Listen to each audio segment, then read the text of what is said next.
Amis sportifs, aimables téléspectateurs, aimables téléspectatrices, bonsoir et bienvenue à Jeudi Sport. Jeudi Sport va faire aujourd'hui un gros plan sur les infrastructures sportives en République démocratique du Congo, notre pays. On va en savoir un peu plus sur l'état actuel de ces différentes infrastructures sportives, le premier état dans lequel se retrouver. Bref, nous allons en savoir un peu plus sur leur gestion. Quand est-ce que ces infrastructures existent-elles? Dans quel état se retrouvent-elles? Alors, nous allons tenter de répondre à toutes ces questions avec trois invités. Le premier, c'est l'abbé Marcel Kabongo. À côté de lui, deux confrères sportifs. Fleury Dala, l'abbé Marcel Kabongo est là. Bonsoir, monsieur l'abbé. Bonsoir. Et immédiatement après, je vous en prie, après l'abbé Marcel Kabongo, il y a Fleury Dala. Bonsoir, chers confrères. Bonsoir, cher confrère Willy Kandé. Et un autre confrère, c'est David Ndala. À ne pas confondre avec David Dala. Non, David Ndala. Bonsoir, David. Bonsoir Willy, toutes mes excuses pour ma voix qui est enrouée, mais veuillez m'accepter comme ça. J'espère aussi que les téléspectateurs vont m'accepter comme ça. Je vous en prie, ce sont des choses qui arrivent à un certain moment, mais nous allons tenter avec les trois amis chercher à comprendre de quoi ça retourne au juste dans ces différentes infrastructures sportives. Mais bien avant d'entrer totalement dans le vif de ces sujets, chers invités, il y a ce moment difficile que connaît notre pays. Dans l'Est de la République, il y a une situation difficile. Goma a connu une éruption volcanique le samedi dernier. Quel est ce message de soutien que chacun de nous a pour ses compatriotes? C'est pas M. l'abbé, Fleury, David, qui prend la main? Monsieur l'abbé. Je commence par présenter mes condoléances chrétiennes à toutes les familles éprouvées et exprimer aussi toute notre proximité dans la prière et dans le soutien moral. C'est une situation qui doit nous interpeller parce que c'est la nature, bien sûr, qui nous enseigne, mais aussi qui doit interpeller les gouvernants pour prendre des dispositions, anticiper les événements. Parce que si scientifiquement on avait analysé la situation, je crois qu'on aurait évité les pires. Je présente mes condoléances à tous ces compatriotes qui sont morts des suites de cette éruption volcanique. Comme je crois la plupart d'entre nous, j'ai appris la nouvelle le soir du samedi. Très vite, je me suis branché sur nos chaînes de télévision les plus en vue pour en savoir un peu plus. Et puis, j'ai appelé Goma, où j'ai quelques amis, parce que j'ai déjà eu à séjourner dans cette ville que j'aime tant, du fait de son évolution, de son infrastructure et surtout de son climat doux. Et la situation telle qu'elle est présentée paraissait moins catastrophique par rapport à celle de 2002. Néanmoins, ça reste une situation très difficile. Il y a un déplacement de nos compatriotes, de la population, comme on dit, avec des parents qui ont perdu leurs enfants dans cette peur d'échapper au pire. Et ce que j'ai trouvé de bon, au-delà de nos clivages politiques, qui sont naturels dans une démocratie, on parle plus un même langage. Il y a eu plusieurs messages de soutien de la part de certaines personnalités politiques ou de toutes les personnalités politiques que nous connaissons, ce qui est bien. Et on aurait pu peut-être faire face autrement à la situation. Et là, c'est arrivé. On tirera des leçons. Pour l'instant, on doit vite résoudre les problèmes qui est là. Je soutiens l'effort du gouvernement et de tous ceux qui contribuent à trouver très vite la solution. Et bien évidemment, étant croyants, étant chrétiens, nous tournons les regards vers le Seigneur pour une solution plus rapide et que les bilans ne soient pas trop lourds, parce que nous avons déjà assez de problèmes à résoudre dans notre pays. David. Je pense que l'essentiel a été dit. Et je voudrais aussi être aux côtés de ceux qui pleurent, parce que c'est important et la Bible nous le recommande. dans la situation de détresse, de soutenir ceux qui sont dans la souffrance. Et je crois que je suis du même avis avec les autres invités sur ce plateau.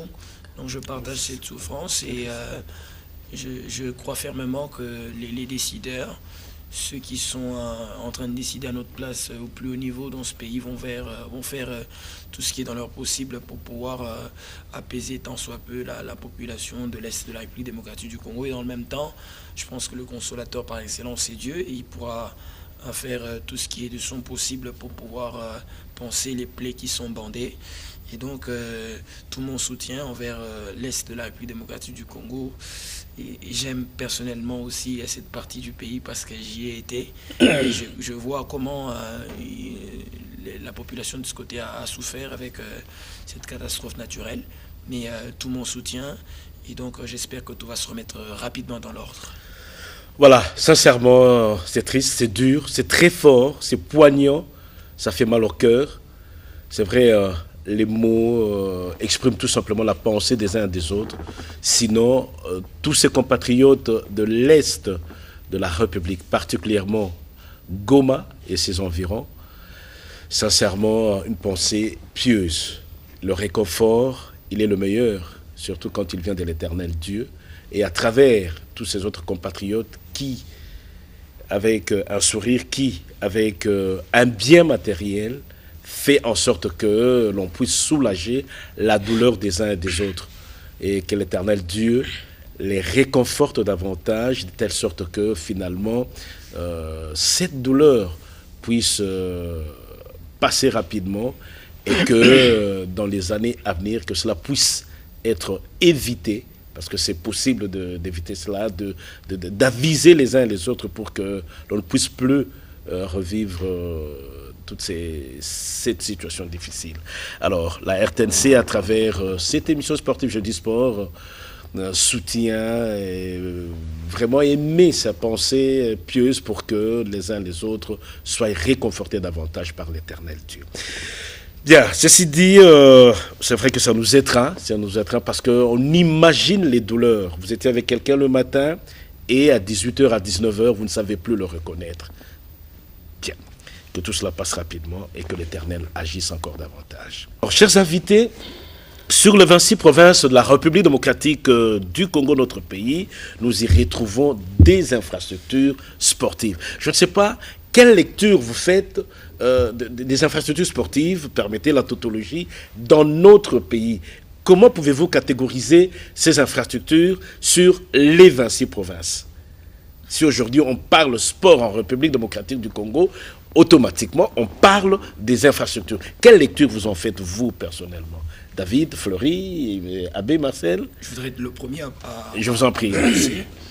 Pour dire déjà, quand vous parlez de 26 provinces, oui, c'est important de rappeler qu'il n'y a pas 26 stades ou 26 infrastructures, parce que vous parlez du nombre des provinces. Oui. Parce que depuis un moment, avec les 11 provinces à l'époque, on pouvait dire tel stade appartient à telle province, tel stade appartient à telle province. Mais depuis l'éclatement, depuis le démembrement, on assiste maintenant comment on va dire, à une course pour que toutes ces provinces aient quand même, ou ne fût-ce qu'une seule enceinte sportive. Peut-être qu'elle peut être omnisport pour abriter toutes les disciplines, mais ce n'est pas le cas, dans la mesure où quand vous allez par exemple dans le nord, au sud ou Bangui, ce n'est pas la même situation. Et puis les infrastructures n'ont pas la même hauteur. Le stade qui a été construit par exemple dans un chef-lieu qui est par exemple comme Mbandaka, ce n'est pas la même infrastructure ou l'infrastructure de même envergure qui aurait été construite à Badolité ou encore, je ne sais pas, à Bouende. Ça, c'est toute la différence qu'il faudra faire. Et à l'heure actuelle, il me semble important de fixer l'opinion, de dire que certes, nous avons 26 provinces, mais nous n'avons pas 26 infrastructures sportives. Parce que les infrastructures sportives, il ne faut pas parler simplement des stades où l'on joue le football, il faut parler un peu de tout, où l'on peut pratiquer le sport. Parce qu'évidemment, quand vous avez un stade qui est omnisport, comme le stade des Martyrs de la Pentecôte, on peut y pratiquer toutes les disciplines sportives, toutes, peut-être pas toutes, mais la majeure partie. Maintenant, aujourd'hui, s'il faut à mettre la donne du démembrement, je pense que nous sommes un peu en retard et c'est important que la République démocratique du Congo, notre pays, se mette maintenant sur cette nouvelle donne. On va arriver sur cet aspect, David, c'est vrai. Vous venez de faire là un état de lieu, votre lecture. Je ne sais pas si c'est la même lecture pour David, pour Abbé Marcel. Pour moi, je crois que c'est la même lecture. Oui. David a parlé de 26 stades. Oui. Moi, je pensais à 26 salles de sport. Parce qu'il y a des sports qui ne se pratiquent que, ou qui doivent se pratiquer dans la salle, oui, que nous connaissons, le basketball, les handball, le volleyball, et tant d'autres. L'État, c'est que nous n'avons pas de bonnes infrastructures sportives capables d'amener les talents sportifs de ces pays à éclore au moment convenu, au moment approprié, pour que ces talents, quand ils atteignent l'âge où ils doivent manifester toute l'étendue de ce qu'ils ont, ça puisse réellement se passer en ce moment-là. Ce qui arrive chez nous, puisqu'on n'a pas ces infrastructures, donc il y a une conséquence, la formation adéquate ne suit pas. Au lieu d'un talent qui puisse éclore à 20, 21 ans, on l'a à 30 ans. Et c'est déjà les débuts de la fin. C'est ça le problème. Alors là, c'est l'importance de toutes ces infrastructures sportives. Mais oui, Abbé Marcel. Bon, je partage à moitié. À moitié, c'est que les amis viennent de dire. Oui. On a 26 provinces. Bon, on n'a pas 26 stades, 26 complexes sportifs. Mais je me demande même si nous en avons. Parce qu'en dehors des stades de football, est-ce que nous avons vraiment des infrastructures pour les sports? Dans combien de provinces on pratique le volleyball ici au Congo? Dans les judo, on le pratique dans quelle province? Vous voyez, c'est ce que l'ami venait de dire. Nous sommes largement en retard par rapport à ce que doit être le sport en RDC. Largement en retard. Et si on prenait des provinces pilotes, on s'est dit par exemple, en faisant une certaine échelle, hein, purement sur le plan sportif, on s'est dit, on prend Kinshasa, le Haut-Katanga ou le Katanga dans son ancienne configuration, on prend le Kasaï, le Congo central dans une certaine mesure. Aujourd'hui, quelle lecture pouvons-nous en faire? On retrouve quand même des infrastructures dans ces provinces-là. Non, mais quand vous voyez, oui, regardez quand nos athlètes sortent du pays. Oui. Quand ils reviennent, la remarque est la même, la plainte est la même. Nous ne sommes pas bien entraînés. Nous n'avons pas fait une bonne préparation parce que nous n'avons pas des infrastructures sérieuses. Ça signifie que chaque fois que nos athlètes sortent, ils sont d'abord étonnés par la qualité des complexes sportifs dans lesquels ils vont évoluer. C'est d'abord ça le problème. Alors si on prend les provinces pilotes, le Kinshasa, le Lubumbashi, Bakongo, Mbujimayi, si on peut le dire, si on peut le citer. Mbujimayi, je ne sais même pas s'il y a encore une province pilote. Oui. Pour le football, oui, oui, il y a un terrain qui n'a même pas 10 ans, mais déjà dans un état de délabrement très avancé.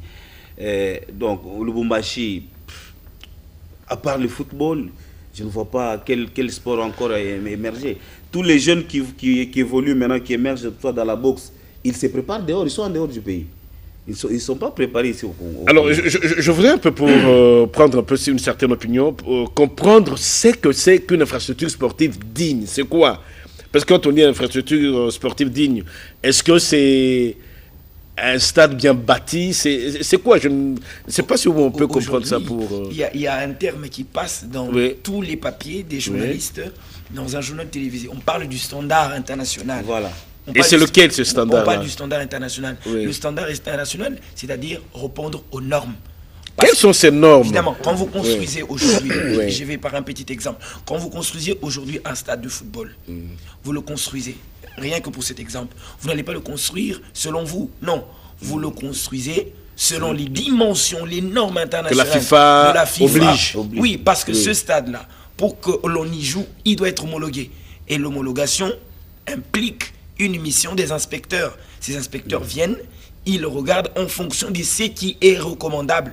Voyez-vous? Ça, c'est pour le football. Évidemment, et ça va de même pour tous les autres sports. Les autres installations. Parce qu'il y a toujours, à travers le monde, des instances fêtières. de différentes disciplines sportives. Nous parlons FIFA pour le football.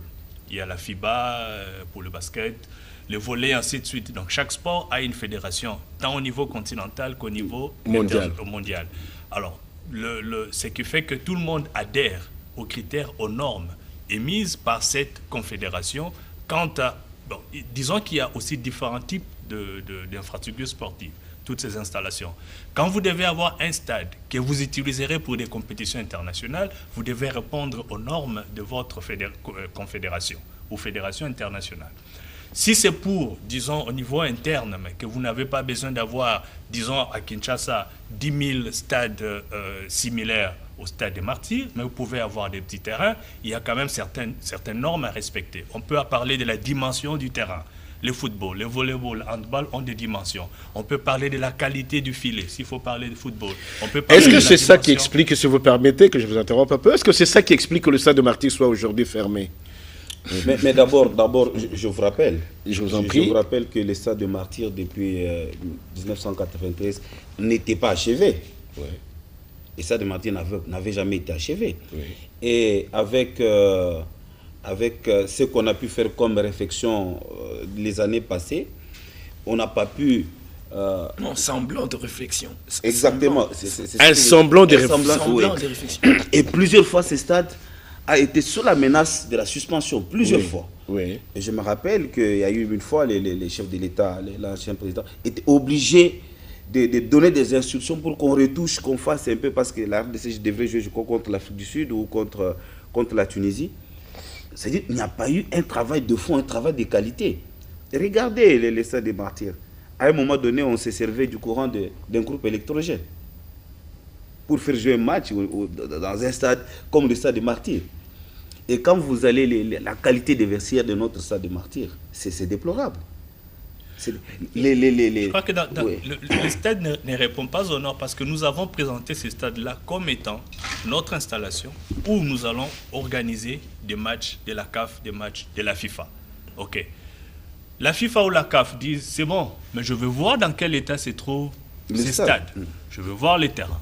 Je veux voir la qualité de la pelouse, naturelle ou synthétique. Je veux voir la qualité des vestiaires. Je veux voir vos installations hygiéniques. Je veux voir le nombre de sièges. Ensuite, moi, je veux que ce soit numéroté. Je veux voir la tribune de la presse. Je veux voir que j'appelle le couloir pour les interviews de joueurs après les matchs, ainsi de suite. Tout cela, c'est ce que je veux voir. Okay. Si nous avons présenté cela et nous voulons prendre part aux compétitions organisées par ces instances-là, nous devons nous mettre au niveau. Ce n'est pas le stade de l'ex-atelier de la Gombe, c'est tout de la Gombe, Shark Club. Ce n'est pas les stades, c'est pas moi lesquels, de cette ville où on peut jouer entre nous. Nous nous sommes dit, ça c'est notre plus grand bijou. Et ça ne doit pas être non seulement selon nos standards, puisque nous avons souscrit à une compétition ou à des compétitions internationales. Et en revanche, ces instances nous demandent de nous mettre au niveau. Nous ne l'avons pas fait. Semblant de réflexion, peut-être zéro réflexion. Parce qu'il y en a eu plusieurs, deux ou trois fermetures. Spectacle de réflexion. Les installations ne sont pas toujours bien tenues. Les sièges, à peine quelques sièges arrangés au niveau de places que nous appelons tribunes. Mais quant au pourtour, c'est toujours des blocs sur lesquels nous nous mettons. La presse n'a toujours pas de tribunes réservées à elle. Vous savez comment ça se passe. On est dans les box, dans ce qui est récupéré ou utilisé comme espace pour les ministères. Aujourd'hui, il y a un critère. C'est la presse en ligne, la presse sportive en ligne. Quand ce stade a été construit, on ne parlait pas d'Internet. Aujourd'hui, on parle d'Internet. Sans Internet, vous ne faites pas votre reportage en direct. Mais alors, si vous allez au stade avec tous ces blocs, vous n'avez pas accès au Wi-Fi. Il n'y en a pas. Vous devez avoir votre connexion. Et même quand vous l'avez, avec le bloc ciment qui a là-bas, vous n'êtes pas assuré d'avoir une très bonne connexion. Moi, j'ai fait plusieurs fois la correspondance pour le site internet de la FIFA, où je devais faire le reportage des matchs de la RDC qui se jouaient à Kinshasa, en direct sur le site de la FIFA. Mais pour entrer en contact avec ceux de la FIFA, ce n'était pas toujours évident. Et donc ça aussi, c'est un élément à prendre en compte aujourd'hui quand on veut parler d'un stade de Martyrs qui soit au niveau. Vous avez parlé des villes pilotes. Évidemment, nos villes les plus en vue, c'est Kinshasa, c'est le Lubumbashi. N'oublions pas Goma. À mon avis, Goma a même pris la place de Kisangani. Oui. Donc, il n'y a que ces 2 villes qui ont vu les léopards. Matadi, non. Mbujimaï, non. Mbujimaï, Kananga, rien. Ça devait être des villes pilotes si on tenait compte réellement des talents sportifs sortis de ces territoires du pays. Pierre Ndaye, qui est venu de Kananga. Nous avons, le nom qui me vient, Katala Mouzé, qui est venu de Mbujimaï. Les Kembo, ainsi de suite, qui sont venus du Congo central. Donc, ça devrait nous dire que dans ce coin du pays sortent de grands talents footballistiques de ces pays et qu'on devrait investir. Peut-être pas, un peu plus de l'autre côté. Alors, si on va aujourd'hui à Kananga, le stade de Katoka, c'est ça? Oui. On va à Mbujimaï. Le stade de jeunes de Katoka. Kachala Bonjola, qui a été construit de la manière dont on connaît, avec toute la générosité, la bonne volonté de la population sous l'impulsion du gouverneur. Avec un sac de ciment aujourd'hui et un deuxième sac de ciment demain. C'était la participation populaire qu'on peut avoir pour d'autres infrastructures. Oui. Okay? Mais quand on voit l'état dans lequel se trouve ces stades, puisque M. l'abbé Marcel en a parlé, ben c'est la situation générale du pays. On a régressé. Les images sont là. Il y a notre confrère Ebedon Kayembe qui nous a donné ces images. Et Mireille Kissema, César Auguste Bolikango pourront peut-être nous balancer ces images-là.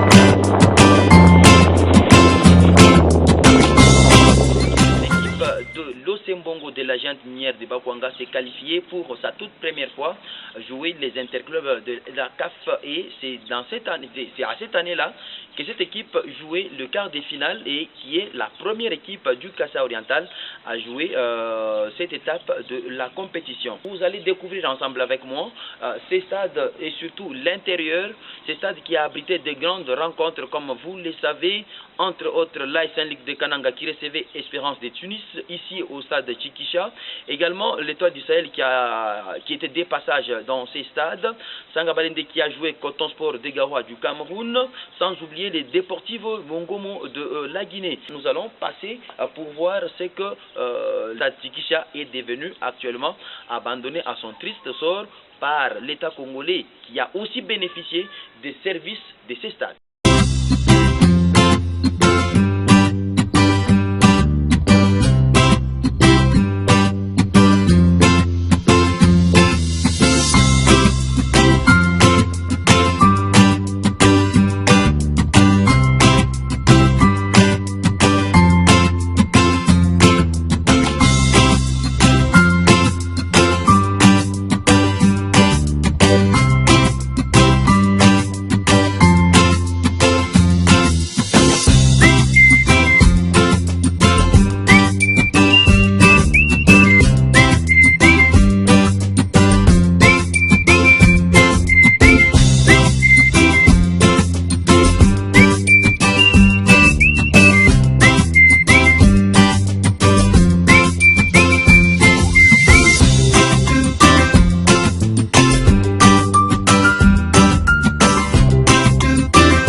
Est-ce qu'on peut dire alors que le Congolais ou la Congolaise est incapable de pouvoir entretenir ces infrastructures sportives? Parce que là, il y a aussi un autre aspect, c'est-à-dire qu'il y a le football et les autres disciplines. Oui, le sport roi. Et puis d'ailleurs, personnellement, tout à l'heure, j'ai trouvé que l'on a mis un accent sur le stade des Martyrs. Oui. Parce que déjà, moi, je suis un peu sidéré que l'on parle du stade des Martyrs et que les Léopards ne jouent qu'au stade des Martyrs. Pas du tout. Oui. Moi, une fois, j'ai dit, mais pourquoi on ne peut pas jouer à Likasi, à Béni? À Béni. Pourquoi on ne peut pas jouer à Butembo? Mais parce qu'il n'y a pas de stade. Justement, parce que Nyuki de Butembo est venu jouer toutes ses rencontres de coupes africaines ici à Kinshasa, pendant qu'à Butembo, il n'y a pas de stade. Vous imaginez, ça c'est un problème sérieux. Et même pas à Goma. Et même pas à Goma. Et même pas à Goma. Parce qu'à Goma, on y joue les matchs de l'INA Foot, parce que c'est un club qui appartient à la province du Nord Kivu. Ça, c'est un problème sérieux. Et je pense qu'à un certain moment, le politique doit comprendre que le sport, ça peut être un levier pour tant soit peu résorber également la crise qui est dans la partie est du pays. C'est-à-dire on peut mettre également un bon stade pour Montbleu qui est dans le Bounia. On peut également mettre un bon stade pour Dauphin Noir, pour Kabacha qui va jouer la Ligue 1 la saison prochaine. On peut également mettre un très bon stade pour Nyuki de Butembo. On peut également mettre un bon stade dans Béni. On peut également mettre une bonne salle de sport dans toutes ces provinces-là, parce que tout à l'heure on a parlé du stade des Martyrs, parce que moi j'aime plus parler du stade des Martyrs. Je pense que le stade des Martyrs a servi à beaucoup de gens d'être des millionnaires, le stade des Martyrs a permis à beaucoup de gens de se faire un peu de l'argent, c'est un peu du spectacle. On voit finalement tous les ministres des sports quand ils entrent au pouvoir, allez, ils vont faire la ronde au stade des Martyrs, comme si c'était noté dans la Constitution que quand on devient ministre des sports, il faut forcément aller au stade des Martyrs. Ce n'est pas noté, ce n'est pas mentionné dans la Constitution. Je pense qu'il y a un problème. Nous, Congolais, on a un problème à la fois de penser comment construire et aussi un autre problème, comment gérer ou comment arriver à maintenir ou comment donc gérer. Justement, parce que c'est un problème. Parce qu'on n'a plus construit, Uli. On n'a plus construit. Et sérieusement, parce que ne me parlez pas des terrains municipaux. Parce que les terrains municipaux, c'est encore un autre spectacle. On n'a plus construit aujourd'hui. De mauvais goût? Non, un spectacle, un mauvais spectacle de mauvais goût. Oui. Parce qu'aujourd'hui, ce qui nous manque, c'est la politique publique. La vraie politique publique en matière d'infrastructures sportives.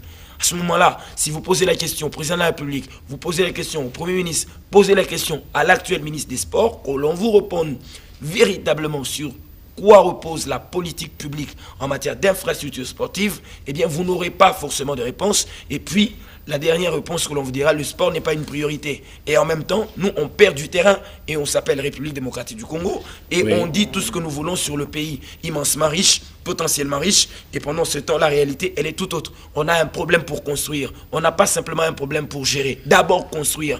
Parce que depuis 1960, on n'a plus construit sérieusement. Le feu maréchal nous a laissé quand même des choses intéressantes, mais aujourd'hui, ces choses-là ne sont plus d'actualité. Parlons par exemple du Stadium des Martyrs où se pratique le basketball. Bien, à Kinshasa. À Kinshasa. On en a quand même, mais est-ce que c'est d'actualité? Non, il faut couvrir. Parce qu'on ne peut plus pratiquer le basketball, ni le volleyball, ni le hand dans ce stadium-là. Aujourd'hui, on a construit le stadium Joseph Kabila Kabange à Lubumbashi pour y pratiquer le basket, pour y pratiquer le volleyball. Mais est-ce que c'est... On a construit ou ça existait déjà? Non, à Lubumbashi, à la Gécamine. Oui, ça existait déjà. Oui, mais on l'a mis en état. On a tout simplement débaptisé. On l'a mis en état, on l'a mis en état avant de le rebaptiser. On l'a mis en état, mais il est dans quel état aujourd'hui? Est-ce qu'on l'a mis vraiment dans les normes? Voilà. C'est le problème. On a un problème pour construire. Avant de penser la gestion, on a un problème pour construire. Oui, mais ce qui existe déjà, bien Marcel, Florida, David, Ondala, mais ce qui existe déjà, nous sommes incapables de bien le gérer. Ce qui existe déjà. Non. Oui. Je crois qu'il faut prendre les choses de manière globale. Oui. D'abord, au niveau de la construction, comme le dit l'ami, il n'y a pas une politique générale bien planifiée, structurée par rapport au programme de l'État. Donc, pas de volonté politique. Moi, je ne parle pas en termes de volonté politique. Oui. Parce qu'on ne va pas gérer simplement un État avec la simple volonté. Oui. Mais il y a des obligations. L'État est obligé de construire des infrastructures de sport. Le sport, c'est pas simplement... c'est un ciment pour la société. Oui. Le sport a pu jouer un rôle très important où il y avait des fractures sociales. Je prends l'exemple de la Côte d'Ivoire.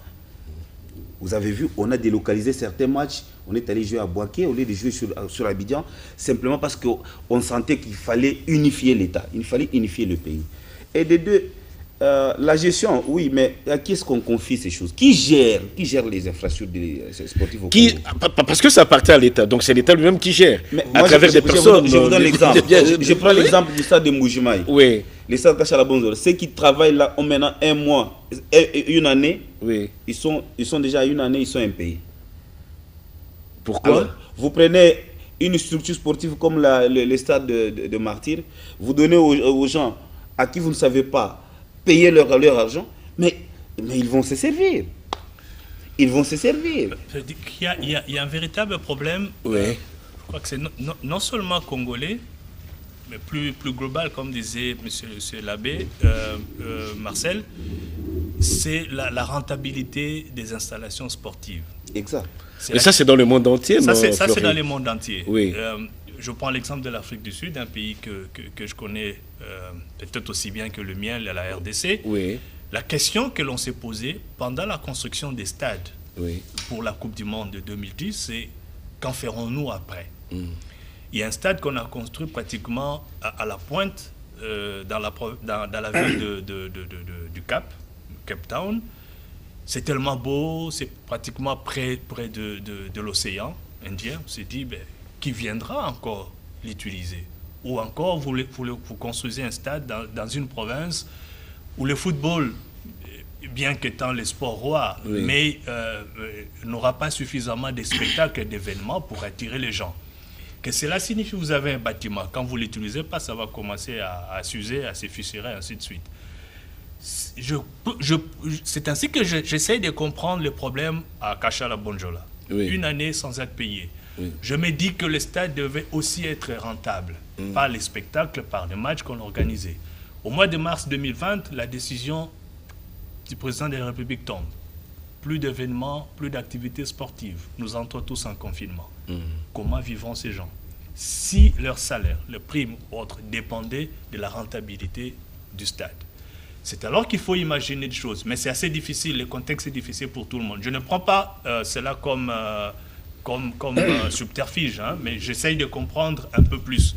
Ce que je veux dire, c'est non seulement Kachala-Bonjola, mais partout à travers le pays, comment sont gérées d'abord les activités organisées dans les stades. Non, pour arriver à comprendre comment sont gérées les activités, revenons à la gestion. Pour tout ce qui est d'infrastructures étatiques, infrastructures sportives étatiques, nous le vivons. Bientôt, nous allons le vivre. Tout ministre des Sports qui arrive, il nomme un gestionnaire à travers tout le pays pour chacune des infrastructures sportives. Pour tout ce qui est de ces stades-là. C'est comme ça que ça se passe. Mais aujourd'hui, à y regarder de très près, on constate effectivement que ça délimite. Ça délimite. Si nous prenons aujourd'hui le stade de Martyrs, parce que nous sommes tout juste à côté, vous voyez le problème qui s'y pose aujourd'hui. Vous allez à Kachala-Bonzola. Ça ne dépend pas des activités, totalement des activités qui s'y produisent. Non. Ils sont payés par le gouvernement congolais. Mais après, on vous dira, non, il faudrait passer par certaines activités. Et c'est pourquoi nous reposons la question. Est-ce que la gestion étatique aujourd'hui est à même de continuer à se poursuivre parce qu'on voit qu'elle a des limites. Elle ne nous est pas allée de l'avant. La gestion n'est pas idéale. Oui. Ça c'est vrai. En parlant même des gestionnaires de toutes ces installations, je me dis qui on nomme et pour quelle mission. Exactement. Qui on nomme? Quel est le profil de cette personne qu'on appellerait demain administrateur gérant du stade? Je voudrais ajouter à Fleury immédiatement parce que j'ai comme l'impression qu'il y va un peu en allant dans le sens de poil.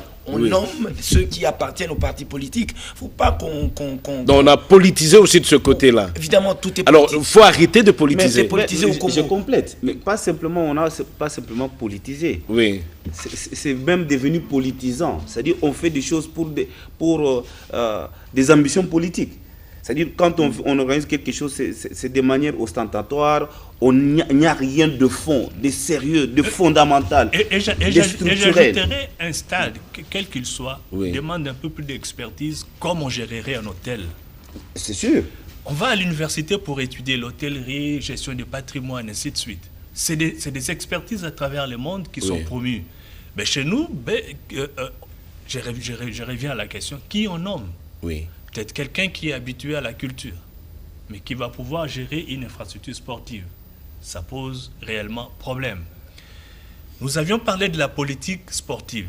Au niveau, je prends l'exemple du ministère de l'enseignement primaire que je connais, puisque je suis également un éducateur, enseignant assis, administratif.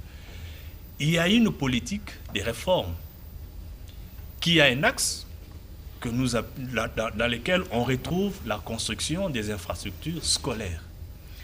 Dans la politique sportive, je crois finalement qu'un jour nous l'aurons, puisqu'on aura peut-être un ministre qui devra mettre sur sa table ces dossiers comme état prioritaire.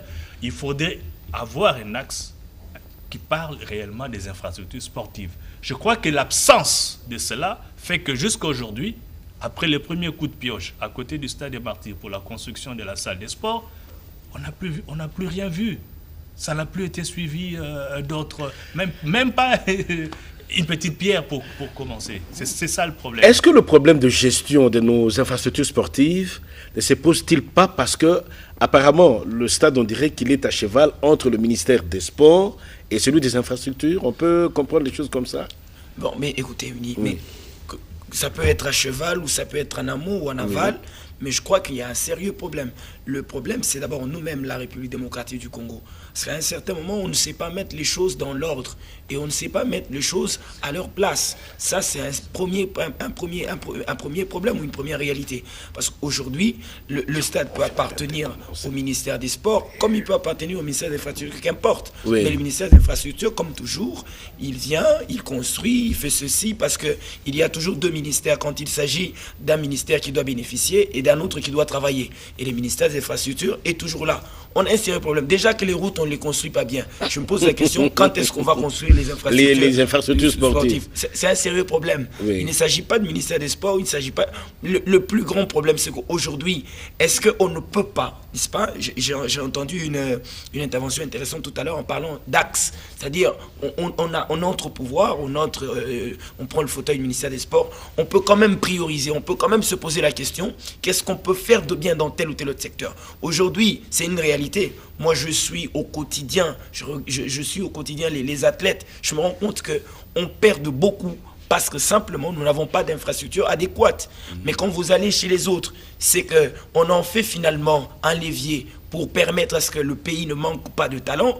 Mais malheureusement, nous, on perd beaucoup. Parce que quand vous regardez l'exode... Mais d'abord, tous les problèmes des binationaux, on y est arrivé pourquoi? C'est parce qu'on s'est rendu compte que localement, on n'a pas pu promouvoir les talents. On a laissé des jeunes qui avaient du talent, mais parce qu'ils n'ont pas des infrastructures de qualité, ils sont restés jusqu'à l'âge très avancé sans éclore ces talents. Je me rappelle même les rings sur lesquels il y a eu le combat de boxe de Ilunga Makabu dernièrement. Mais c'était un match de boxe international, un combat mondial. Mais ça s'est passé sur quelle qualité de ring? Mais quand vous prenez ces rings-là et vous êtes sur RMC, vous regardez même les combats de petits-enfants, ça n'a pas de comparable. Est-ce que Alors, je complète l'ami. Est-ce que pour nous, le sport, c'est une priorité au niveau de la politique nationale? C'est aussi ça. Parce qu'on ne va pas demander aux gens de construire des choses de bonne qualité quand ça ne passe pas dans leur tête et dans leur programme. Ça ne fait même pas partie de leurs ambitions. Vous imaginez qu'un grand pays comme le Congo n'ait jamais organisé une Coupe d'Afrique? Oui, mais faute à l'infrastructure sportive que nous n'avons pas. Faute à la volonté politique qui ne permettent pas... Je commencerai par là. Je vous en prie. Les infrastructures ne peuvent venir que d'une volonté qui nous a manqué. Pas seulement une volonté, mais d'une qualité de personnes. Je ne manque pas mais on a des gens de bonne qualité dans ce pays. Je ne manque pas de respect au Burkina Faso, un pays dont je compte quelques amis. Oui. Mais en 1998, le Burkina Faso a organisé la CAN. Oui. Mais c'est un pays pas aussi prospère que le nôtre. Pour que nous manquions la possibilité d'organiser une CAN, c'est peut-être plus compliqué, mais une compétition de volley, de handball, véritablement de basketball ou autre chose. Non, mais quand tu vois même ce que la RDC a produit comme basketteur au niveau mondial.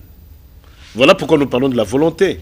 Et c'est la bonne foi. Je ne sais pas, c'est pas le contenu. Pourquoi je m'explique. Pourquoi nous parlons de la volonté? Il y a eu des gens de haute facture. Leur profil vraiment un profil qui n'amène pas de doute dans ce pays. Bon, peut-être que le sport ne serait pas ou n'aurait pas été une priorité. Mais il n'est pas question d'être une priorité. Haute facture, c'est vous qui le dites. Hein? Mais haute facture, c'est vous qui le dites.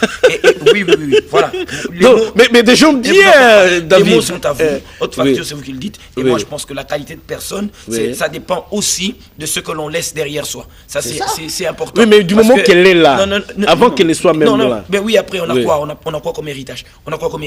Aujourd'hui, bon, voilà, on peut quand même organiser le combat de Macabou et au studio Maman Nguébi de la RTNC. C'est une blague et c'est une insulte pour la République. Donc, je vous assure, on peut pas, ce n'est pas parce que Maman Nguébi est grand, spacieux et que l'on peut, par exemple, gérer Covid et tout ça et que l'on peut venir organiser ici. À un certain moment, c'est une blague. Je trouve que personnellement, vous avez trouvé un très bon thème pour cette émission et j'ose croire que, en passant, les politiques, en commençant par le premier d'entre les Congolais, celui qui gère les sports et même le chef du gouvernement, passeraient peut-être dans son salon et puis, off, il tombe sur Jeudi Sport et ça peut quand même l'interpeller. Parce qu'à un certain moment, c'est une honte. Si le Burkina Faso organise en 1998, imaginez-vous, aujourd'hui, c'est plus de 22 ans ou 23 ans après, mais nous, on n'est même pas à mesure de prétendre, ne fût-ce qu'organiser même une compétition pour les volets, même une compétition pour le judo. Marie Branceur, celle qui, la judoka a problème, celle qui défend la RDC, la blanche là.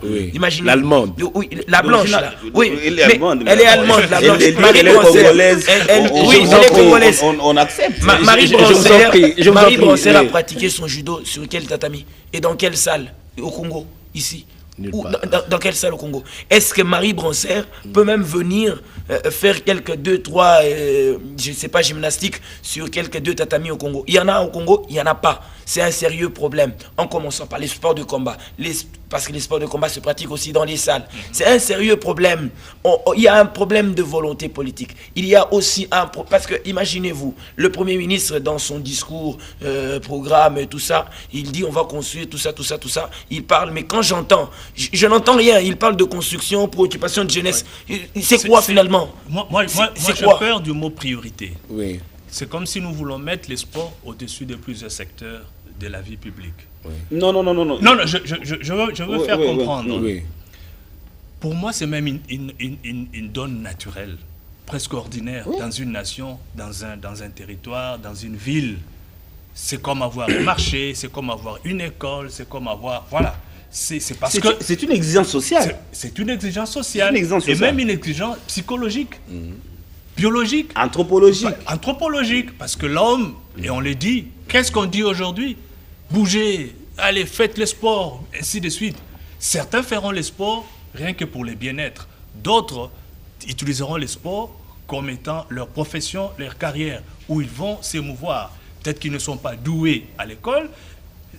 On connaît que la plupart des grands sportifs n'ont pas été très doués à l'école, mais qu'ils ont utilisé le sport pour leur propre épanouissement et pour l'épanouissement de tous ceux qui sont à côté d'eux et même du pays. Je complète parce que là tu viens de dire quelque chose d'assez intéressant. Évidemment, certains grands athlètes n'ont pas été doués, mais c'est pour cela qu'on parle aujourd'hui de l'intelligence multiple. C'est-à-dire que moi je peux être universitaire, bon théologien, bon philosophe, mais pour tout trésor, lui c'est un génie dans le football. C'est une multiplicité d'intelligence. Et un pays sérieux doit mettre tout ça en valeur. Vous ne devez pas simplement pouvoir un seul secteur. Regardez ce qui s'est passé avec les Koulouna. Aujourd'hui, ils sont au service national. Ça signifie que si dans une société, on essaie de mettre, pas simplement sur les mêmes pieds d'égalité, mais de mettre en valeur toutes les structures sociales pouvant aider les hommes et les femmes à avancer dans la vie, je crois que les infrastructures sportives devraient être pas simplement une priorité, mais une essence pour le Congo. Oui, je vous en prie. Là c'est un ecclésiastique qui parle. Monsieur l'abbé ne va pas me contredire. Je fais les séminaires aussi. Allez visiter tous les séminaires à travers le monde, à travers les pays, pour ne parler que notre pays. Il ne manque pas d'infrastructures sportives. Il ne manque pas un terrain de football. Il ne manque pas un terrain de basket ou un terrain de volleyball. Puisque nous avons dit que le sport, c'est une dimension à la fois anthropologique, sociale, ainsi de suite. Je vous complète immédiatement. Dans tous les séminaires, on parle de 3 S. Il y a le premier S comme science, le deuxième comme santé et le troisième comme la spiritualité. Donc santé là c'est le sport. Si tu as une santé fragile, mais on ne va pas te donner prêtre. Et il n'y a qu'au Congo, où l'on peut construire. Dans notre pays. Il n'y a qu'au Congo où on peut construire. J'aime mon pays, mais il faut qu'on dise les choses comme elles sont aujourd'hui. Oui. Il n'y a qu'au Congo où on peut construire les écoles agréées et tout ça, numéro, papa. Et il n'y a même pas une cour de récréation.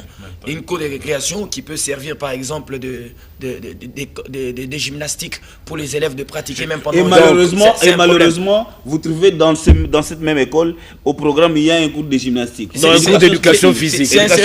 Et pour terminer, Willy, en 30 secondes, c'est pourquoi je suis en train de dire que la politique publique, quand elle est là, lorsqu'on se dit par exemple qu'on va construire une salle de sport, figurez-vous, autour d'une salle de sport, on peut y construire des hôtels, on peut y construire des supermarchés, on peut y construire toutes sortes d'infrastructures parce que ça va permettre, justement, ça va permettre toute cette cité d'être transformée. Mais imaginez-vous, quand est-ce qu'on commence quelque chose ? Quand est-ce qu'on commence au Congo? On a un sérieux problème. Je voudrais également que ce travail soit fait en synergie. Le ministère des Sports, le ministère de l'Éducation. Aujourd'hui, on parle d'un tournoi. J'ai vu le président de la FIFA au Congo ici. Et le tournoi va se jouer où? Le tournoi interscolaire. Autrement, ça va se jouer où? Autrement. Non, mais ça va se jouer où? C'est vous qui posez les questions, mais je voudrais quand même vous poser la question. Ça va se jouer où? Ça va se jouer où? David, c'est pour dire tout simplement, pour vous tous qui êtes en train... Il y a l'étole au stade des Martyrs. Il y a l'étole aujourd'hui au stade des Martyrs. Il y a l'étole. On ne peut plus jouer... Pour les Jeux de la francophonie. Justement, les Jeux de la francophonie. Il y a également la pierre que l'on a déposée au stade Tata Raphaël. Oui. C'est toujours là-bas. Et on va se déplacer pour aller jouer à Lubumbashi avec l'équipe nationale. Imaginez. Et le tournoi, ça va se jouer où? Aimable téléspectateurs amis sportifs, vous êtes bien en train de regarder la RTLC à travers son émission Jeudi Sport, qui fait aujourd'hui un gros plan sur les infrastructures sportives en République démocratique du Congo. Nous invitons les décideurs de notre pays. C'est vrai qu'il y a un gouvernement qui a été mis en place il y a plus d'un mois maintenant. Sincèrement, faites les choses autrement. Et cela dans tous les secteurs de la vie. Mais nous ne parlons pas de tous les autres secteurs de la vie. Nous parlons purement sport. Nous parlons strictement sport. Le tout nouveau ministre des Sports, que va-t-il faire? Que doit-il faire aujourd'hui? Nous allons loin. Vous parlez des décideurs. Et quand je vous entendais parler, je pensais au terrain qui est juste à côté de là où nous sommes. De la RTNC, le terrain au Cal. Le terrain au Cal. Oui. Il y a quelques années, l'Union européenne, avec l'hôtel de la ville, y ont construit une décharge publique. Oui. Personne n'a réagi. Personne, même pas le bourgmestre de la commune de Lingwala, qui doit protéger ces administrés. Donc les intellectuels congolais ne comprennent pas par moment que l'environnement, le social est important. À côté de cette décharge, il y a quoi? Un terrain de football. Il y a un garage. Un garage tout juste derrière. Et imaginez un joueur véloce qui peut courir, sortir du terrain. Où est-ce qu'il va arrêter sa course? Ça, c'est à Kinshasa et dans nos différentes provinces. Que dire de nos différentes provinces? On doit commencer par le niveau le plus bas. Malheureusement, la décentralisation ne prend pas encore. Quand je dis le niveau le plus bas, nous sommes dans une commune. Oui. La commune de Lingwala, avec son bourgmestre, doit se sentir responsable de toutes les installations sportives dans son... Donc il faut repenser la gestion de notre sport. Le jour où nous... Il faut évidemment avec la politique sportive, le jour où nous l'aurons, nous devons commencer par le niveau le plus bas afin de monter. Nous parlons du stade des Martyrs et David a dit laissons un peu le stade des Martyrs. Moi je veux parler de Okal.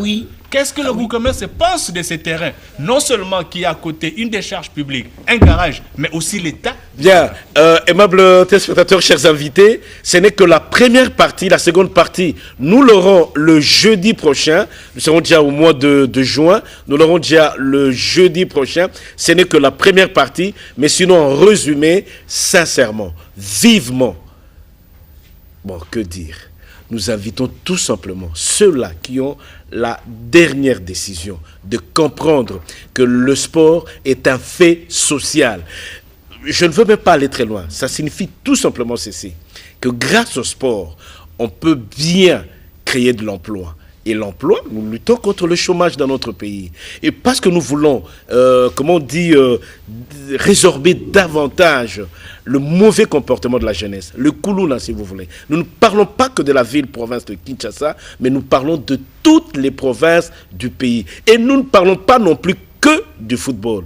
Nous parlons de toutes les autres provinces. La suite, vous l'aurez dans le prochain numéro avec nos trois invités. Abbé Marcel, merci. Merci. Fleury Dalla, Je merci. vous en prie.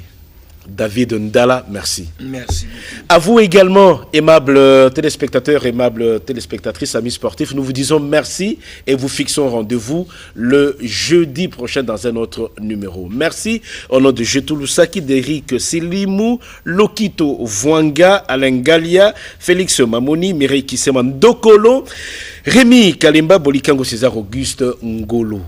Merci à vous tous. Je vous prie de rester branchés sur la télévision nationale, votre télévision, et au plaisir de vous retrouver dans le prochain numéro de Jeudi Sport. Au revoir.